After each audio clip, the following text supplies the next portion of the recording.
दोस्तों पिछली वीडियो में हमने क्लास 11th फिजिक्स चैप्टर 2 के क्वेश्चन नंबर 21 to 27 को सॉल्व किया था। अगर आपने उस वीडियो को नहीं देखा है तो आप इस वीडियो को डिस्क्रिप्शन में दिए हुए लिंक पर जाकर देख सकते हैं। तो अब इस वीडियो में हम लोग क्वेश्चन नंबर 28 से स्टार्ट करेंगे। क्वेश्चन नंबर 28 है हमारा, the unit of length convenient on the nuclear scale is a Fermi. यानी कि जब हम लोग न्यूक्लियर स्केल पे कोई भी चीज़ को मेजर करते हैं तो हम लोग उस समय यूनिट ऑफ लेंथ क्या चूज़ करते हैं, फर्मी चूज़ करते हैं। और 1 फर्मी जो होता है वो 10⁻⁻15 मीटर के बराबर होता है। न्यूक्लियर साइजेस ओबे रफली the following empirical relation, R is equal to R0 A⁻1/3 where R is the radius of the nucleus. तो R हमारा रेडियस ऑफ न्यूक्लियस है और A जो है वो मास नंबर है और R0 क्या है, ये कांस्टेंट है जो कि 1.2 फर्मी के बराबर होता है। Show that the rule implies that nuclear mass density is nearly constant for different nuclei. अलग अलग न्यूक्लियाई के लिए न्यूक्लियर मास डेंसिटी डिफरेंट होता है। Estimate the mass density of sodium nucleus. तो सोडियम न्यूक्लियस का मास डेंसिटी को निकालना है। Compare it with the average mass density of a sodium atom obtain in the exercise 27। यानी कि इसको कंपेयर भी करना है मास डेंसिटी से जो हमने निकाला था सोडियम एटम का, मतलब एटॉमिक मास डेंसिटी निकाला था सोडियम एटम का, उससे इसको कंपेयर करना है न्यूक्लियर मास डेंसिटी को। तब चलिए इसका आंसर देख लेते हैं। तो हमारा रेडियस ऑफ न्यूक्लियस जो होता है वो क्या, उसका फार्मूला दिया हुआ है R इज इक्वल टू, यही हमारा जो R है ये रेडियस ऑफ न्यूक्लियस है, ये किसके बराबर है, R कांस्टेंट A⁻1/3, जहाँ पे जो क्या है ये है मास नंबर। तब ये देखिए हमारा जो R0 हो जाएगा वो R0 क्या है, कांस्टेंट है जिसका वैल्यू हम लोग को पता है वो है 1.2 फर्मी, क्योंकि ये ऊपर दिया हुआ है। अब 1.2 फर्मी किसके बराबर हो जाएगा, 1.2 इंटू फर्मी का वैल्यू कितना होता है 10⁻⁻15 मीटर के बराबर। अब क्योंकि न्यूक्लियस जो होता है वो स्फेरिकल होगा तो वॉल्यूम ऑफ न्यूक्लियस क्या हो जाएगा 4/3 πr³, यानी कि ये हो जाएगा 4/3 पाई।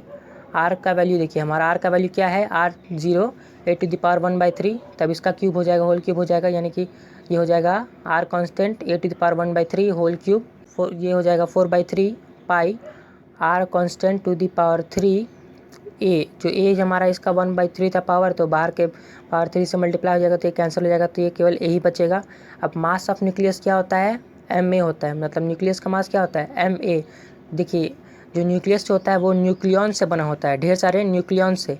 तब जो हमारा मास ऑफ न्यूक्लियस क्या होगा, अलग अलग न्यूक्लियंस, मतलब एक न्यूक्लियंस का मास को मल्टीप्लाई करना होगा नंबर ऑफ न्यूक्लियंस से। यहाँ हमारा Ma जो मास ऑफ न्यूक्लियस Ma दिया हुआ है उसमें हमारा M जो है एवरेज मास ऑफ न्यूक्लियन है और A जो है नंबर ऑफ न्यूक्लियंस है। तो अब हम लोग न्यूक्लियर मास डेंसिटी निकाल लेते हैं। तो न्यूक्लियर मास डेंसिटी है वो होता है mass of the nucleus by volume of nucleus. तो चलिए अब हम लोग न्यूक्लियर मास डेंसिटी निकाल लेते हैं। तो मास डेंसिटी क्या होता है, mass of nucleus by volume of nucleus. ये हमारा हो गया Ma डिवाइडेड बाई 4/3 πr³। तब ये हो जाएगा 3Ma डिवाइडेड बाई 4 πr³। तब ये हो जाएगा 3Ma divided by 4 pi R constant to the power 3 A के बराबर। यानी कि हमारा वॉल्यूम ऑफ न्यूक्लियस हमने निकाला था 4 pi R constant to the power 3 A के बराबर।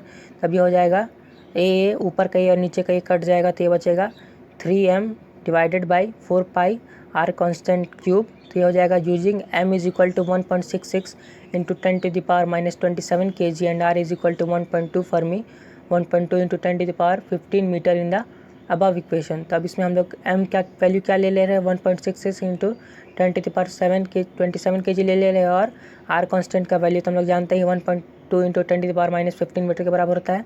अब इस इक्वेशन में डाल देंगे जो है 3M divided by 4 pi R constant cube. तो इसमें डालेंगे क्या हो जाएगा, ये 3 इंटू M का वैल्यू डाल दिया हमने 1.66 इंटू 10⁻⁻27 डिवाइडेड बाई 4 इंटू 3.14, ये पाई का value into R constant cube. तो R कांस्टेंट क्यूब क्या हो जाएगा 1.2 इंटू 10⁻⁻15 होल क्यूब हो जाएगा। तब इसे सॉल्व करने पर आ जाएगा 4.98 इंटू 10⁻⁻27 डिवाइडेड बाई 21.703 इंटू 10⁻⁻45।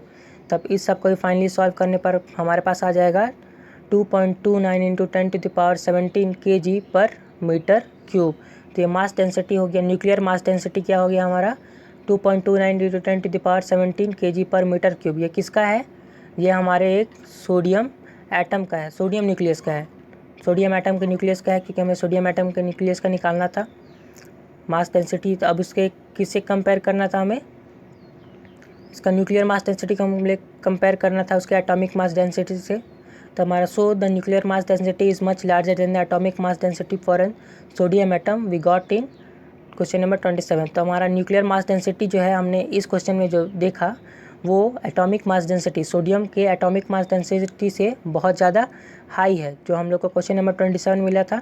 अब वो क्वेश्चन नंबर 27 में क्या हमारा आया था, एटॉमिक मास डेंसिटी 4669.2 kg/m³। वहीं ये जो है हमारा ये वाला इससे बहुत ज़्यादा है।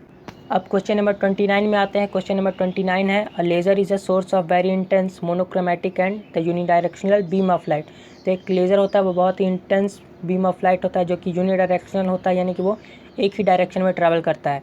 This properties of a laser light can be exploited to measure long distances. तो इस प्रॉपर्टी की मदद से हम लोग अलग अलग लॉन्ग डिस्टेंसेज को मेजर कर सकते हैं। The distance of the moon from the earth has already been determined very precisely using a laser as a source of light. A laser light beamed at a moon takes 2.56 seconds to return after reflection at the moon surface। यानी कि अगर अर्थ से कोई laser को beam को moon की तरफ छोड़ते हैं तो वो 2.56 सेकंड्स में वापस हमारे पास आ जाएगा। तो how much is the radius of the lunar orbit around the earth. तो इसकी मदद से हमें ये पता लगाना है कि रेडियस ऑफ लूनर ऑर्बिट क्या है, यानी कि अर्थ और मून के बीच में दूरी कितनी है।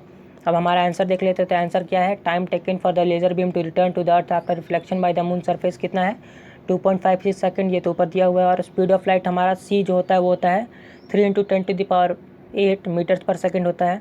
और let D be the distance of moon from the earth. तो अर्थ और मून के बीच का डिस्टेंस को हम लोग डी मान लेते हैं, और ये जो डी है यही हमारा रेडियस भी रहेगा। The time taken by laser signal to reach the moon. तो मून तक पहुंचने में लेज़र सिग्नल को कितना टाइम लगेगा। तो क्योंकि यहाँ से वहाँ पहुँचने में हम लोग को मान लीजिए कोई एक्स टाइम लग रहा है, और फिर वो वहाँ से वापस यहाँ रिटर्न भी कर जा रहा है, तो बस हम लोग को यहाँ से वहाँ तक का डिस्टेंस निकालना है। इसलिए हम लोग को जो सेकंड टाइम आया उसको हम लोग 2 से डिवाइड कर देंगे। तो ये हो जाएगा हमारा t = 2d divided by c। तो हमारा देयरफॉर d = हो जाएगा, क्योंकि राइट हैंड साइड का d जो है वो ऊपर में है और ये जो c जो है वो डिवाइडेड में है, तो ये उस साइड चला जाएगा तो ये मल्टीप्लाई हो जाएगा, और 2 मल्टीप्लाई में है तो ये उस साइड जाकर डिवाइड में हो जाएगा। तो हमारा d जो हो जाएगा वो tc/2 के बराबर हो जाएगा, जहाँ पे हमारा t जो क्या है, ये t जो है टाइम है और c जो है स्पीड ऑफ लाइट है, डिवाइडेड बाई 2। तो ये हो जाएगा हमारा 3.84 × 10⁸ मीटर के बराबर हो जाएगा ये।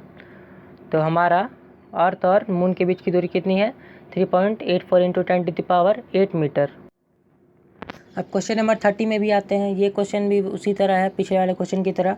इसमें दिया हुआ है sonar sound navigation and ranging. Sonar का फुल फॉर्म होता है क्या, sound navigation and ranging uses ultrasonic waves to detect and locate objects under water. तो इसके मदद से हम लोग पानी के अंदर कोई भी ऑब्जेक्ट कितनी दूर है उसको पता लगाते हैं। In a submarine equipped with a sonar the time delay between generation of a probe wave and the reception of its echo after reflection from an enemy submarine is found to be 77 seconds. यानी कि जब एक submarine सोनार का use कर रहा था, तो अब जब वो वेव जनरेट किया साउंड वेव, और वो जब साउंड वेव ट्रैवल किया और फिर एनिमी के सबमरीन से टकरा कर वापस आया, तो ये सब होने में 77 सेकंड्स का टाइम लगा। What is the distance of the enemy submarine. तब एनिमी सबमरीन कितनी दूर है हमारे सबमरीन से, तो ये निकालना है। तो वो हमारा speed of sound in water दिया हुआ है वो है 1450 मीटर्स पर सेकंड।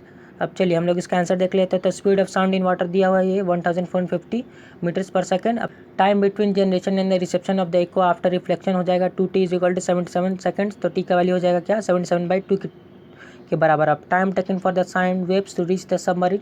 सबमरीन तक आने में कितना लगा साउंड वेव्स को, मतलब उस सबमरीन से इस सबमरीन की दूरी कितनी हो जाएगी, t = 77/2, मैंने पहले ही बता दिया। ये हो जाएगा 38.5 सेकंड्स हो जाएगा।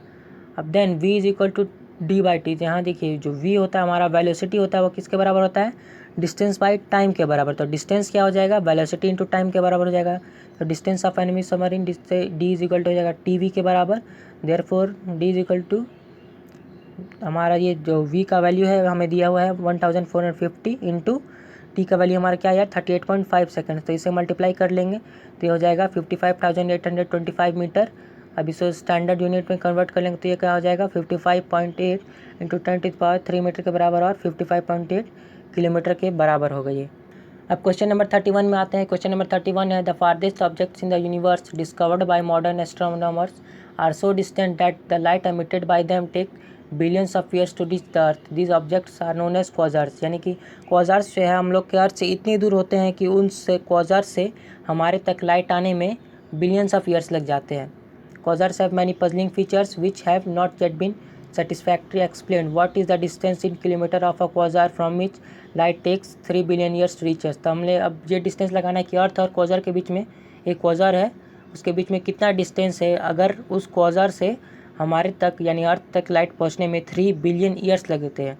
तो ये भी क्वेश्चन पिछले क्वेश्चन जैसा ही है। तब इसमें देखिए इसका आंसर क्या है, time taken by the light from the quasar to reach the observer T. तो टाइम जो है हम लोग इस बार सेकंड में कन्वर्ट कर लेंगे, तो यह आ जाएगा T is equal to 3 billion years है। तब इसको कन्वर्ट करना है हम लोग को सेकंड में, तो ये कितना सेकंड हो जाएगा, ये सब मल्टीप्लाई करने के बाद आखिरी में हमारा पास आ जाएगा 9.46 इंटू 10⁻16 सेकंड्स के बराबर। और स्पीड ऑफ लाइट क्या हो गया हमारा 3 इंटू 10⁻8 मीटर्स पर सेकंड 3। अब ये याद रखिएगा स्पीड ऑफ लाइट ये कि हमेशा आते रहता है। अब डिस्टेंस ऑफ क्वाजार फ्रॉम अर्थ क्या हो जाएगा, जो सेकंड्स है उसको मल्टीप्लाई कर देना होगा हम लोग का स्पीड ऑफ लाइट से, तो ये हो जाएगा हमारा 28.38 इंटू 10⁻24 मीटर। अब क्वेश्चन नंबर 32 में आते हैं। क्वेश्चन नंबर 32 ये हमारा लास्ट क्वेश्चन है। अब इस क्वेश्चन को देख लेते हैं। तो इसमें क्या दिया हुआ है, it is a well known fact that during a total solar eclipse the disc of the moon almost completely covers the disc of the sun. तो जब सोलर एक्लिप्स होती है यानी कि सूर्य ग्रहण होती है, तो उस समय जो हमारा मून जो है वो सूरज को पूरी तरह से ढक लेता है। From this fact and from the information you can gather from the examples 2.3 और 2.4। तो चैप्टर में जो एग्जाम्पल 2.3 और 2.4 है उसमें जो इन्फॉर्मेशन दिए हुए हैं उसकी मदद से हमें ये डिटरमाइन करना है कि मून का डायमीटर कितना है। तो एग्जाम्पल 2.3 और 2.4 में जो हम लोग को ये डेटा मिला है, क्या मिला है, वो है हमारा डिस्टेंस ऑफ मून फ्रॉम अर्थ क्या है 3.84 इंटू 10⁸ मीटर, और डिस्टेंस ऑफ सन फ्रॉम अर्थ मतलब सन और अर्थ के बीच की दूरी कितनी है 1.496 इंटू 10⁻11 मीटर के बराबर, और सन का डायमीटर दिया हुआ है वो भी है 1.3 इंटू 10⁹ मीटर के बराबर, और सन का एंगुलर डायमीटर जो है थीटा उसका वैल्यू क्या है 1920 सेकेंड्स। तो इसको सेकेंड्स को अब हम लोग रेडियन में कन्वर्ट कर लेते हैं। तो इसके लिए हम लोग आप जानते हैं कि रेडियन में कन्वर्ट करने के लिए कोई भी क्वांटिटी को उसको 4.85 इंटू 10⁻6 से मल्टीप्लाई करना पड़ता है। तो ये हो जाएगा हमारा 9.31 इंटू 10⁻³ रेडियन के बराबर। तब during a total solar eclipse the disc of the moon completely covers the disc of the sun, so the angular diameter of both the sun and the moon must be equal. तो क्योंकि जो हमारा moon जो है वो solar eclipse के समय सन को पूरी तरह से कवर कर देता है, यानी कि सन से आने वाली रेज जो है और मून से आने वाली रेज जो है उनका जो दोनों के बीच में एंगल बनता है वो दोनों के दोनों सेम होगा, यानी कि जो दोनों कॉरेस्पॉन्डिंग एंगल्स की तरह होंगे। Therefore angular diameter of moon, तो एंगुलर डायमीटर ऑफ मून यानी कि जो थीटा जो हो जाएगा वो हमारा है 9.31 इंटू 10⁻³ रेडियन, अभी हमने ऊपर ही निकाला है।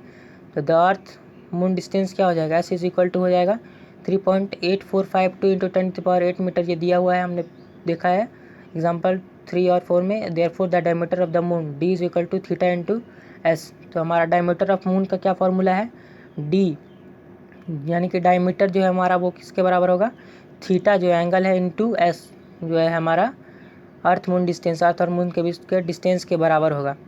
ये हो जाएगा हमारा थीटा का वैल्यू को हम लोग मल्टीप्लाई कर दिए हैं अब हमारा अर्थ मून डिस्टेंस से, तो ये हो गया 9.31 इंटू 10⁻³ इंटू 3.8452 इंटू 10⁸ मीटर।